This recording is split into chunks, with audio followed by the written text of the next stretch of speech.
नमस्कार श्रोताओं, मैं पापिया भट्टाचार्य संपादकीय सलाहकार सदीनामा लेकर हाजिर हूँ 1 अक्टूबर 2020 का संपादकीय, जिसे लिखा है हमारे संपादक जितेंद्र जितांशु ने। आज के संपादकीय का शीर्षक है जो तटस्थ है, समय लिखेगा उनका भी इतिहास। क्या सच में भारत विश्व की रेप राजधानी बनने की ओर अग्रसित हो रहा है? दिन ब दिन, हर साल तमाम नियम कानून बनने के बावजूद रेप की मात्रा बढ़ ही रही है। कुछ केसेस में लोग मोमबत्ती लेकर रास्ते पर उतर आते हैं, तो कुछ केस में लोग अनजान रह जाते हैं। साल 2019 के आंकड़े देखें तो भारत में औसतन रोजाना 87 रेप के मामले सामने आते थे।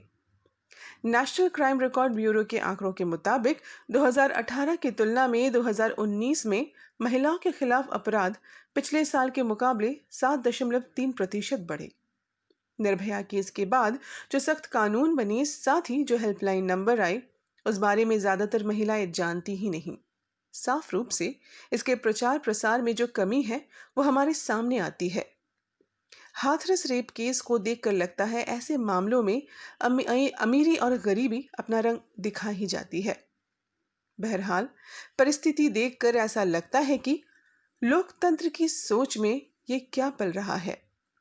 लोकतंत्र की सोच में ये क्या पल रहा है जो अन्याय की आग में न्याय जल रहा है। तो आइए शुरुआत करते हैं आज के संपादकीय की, जो तटस्थ है, समय लिखेगा उनका भी इतिहास। देश में घटनाएं घटती हैं और हाय हल्ला होता है, फिर धीरे धीरे लोग भूल जाते हैं।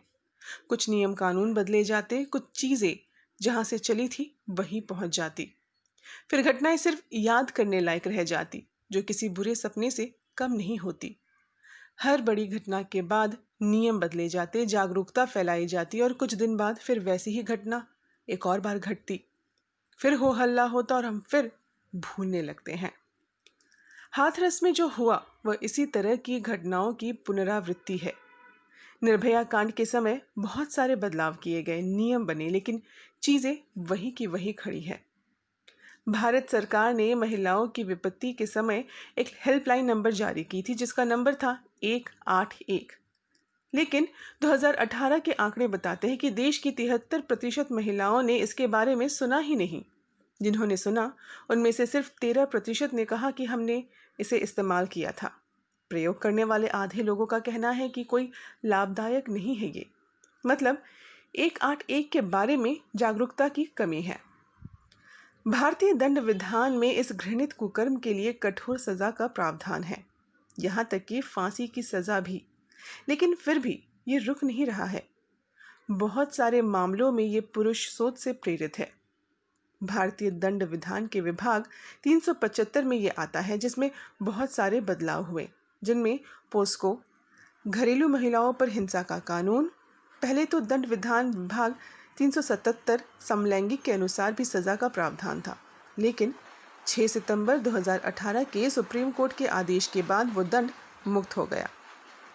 निर्भया कांड के बाद दिल्ली में रेप घटनाएं घट गई, लेकिन रेप राजधानी जाने जाने वाली दिल्ली अब उत्तर प्रदेश हो गया है।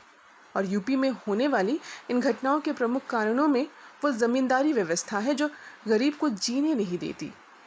इस तरह के मामलों में ज़्यादातर संख्या उन बच्चियों की है जो गरीब है। लोग उनकी मदद नहीं करना चाहते।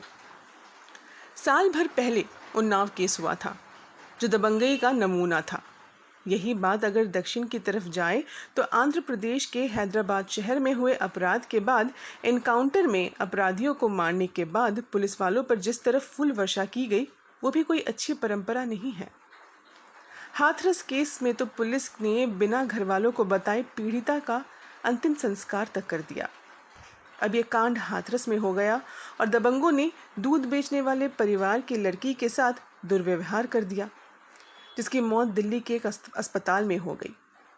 पुलिस ने अपराध करने वाले चारों दबंगों को पकड़ लिया है। ये वही लोग हैं जिनके दिमाग में, उनके हर हिस्से में जमींदारी कूट कूट कर भरी हुई है। संचार के इस समय में लोगों को इन घटनाओं से वितृष्णा जरूर होती है, लेकिन दूसरे ही क्षण लोग भूल जा रहे हैं। ये वही उत्तर प्रदेश है जहां के भूतपूर्व मुख्यमंत्री और देश के भूतपूर्व रक्षा मंत्री कहते पाए गए कि जवानी में छोटी मोटी भूलें हो ही जाती है, तो बाकी के लिए क्या कहे। और इस घटना में तो शामिल चारों लोग जवान ही है ना, तो क्या इनको माफ कर दिया जाए। आश्चर्य की बात यह है कि भारत में इस अपराध की सजा दुनिया में सबसे कठिन है, फिर भी थमने का नाम ही नहीं ले रहा। इसके कारणों की पड़ताल करने से इस देश का कुछ भला होगा। चीनी फिलोसोफर का कहना है कि अगर हम परेशानी से बच नहीं सकते तो आनंद लें, लेकिन हमेशा ऐसा संभव नहीं है। भारतीय संस्कृति ये कहती है कि दूसरों की माँ बहन को अपनी माँ बहन समझो। इस तरह का कुकर्म करने वाले किस तरह की मानसिकता के साथ विकसित हो रहे हैं, इस पर समाजशास्त्रियों को गंभीरता से गौर करना चाहिए। आमीन। तो दोस्तों, आप सुन रहे थे आज का संपादकीय, जो तटस्थ है समय लिखेगा उनका भी इतिहास। इसी के साथ दोस्तों, मैं पापिया लेती हूँ आप सभी से विदा। मिलेंगे कर एक और विषय के साथ। तब तक के लिए नमस्कार।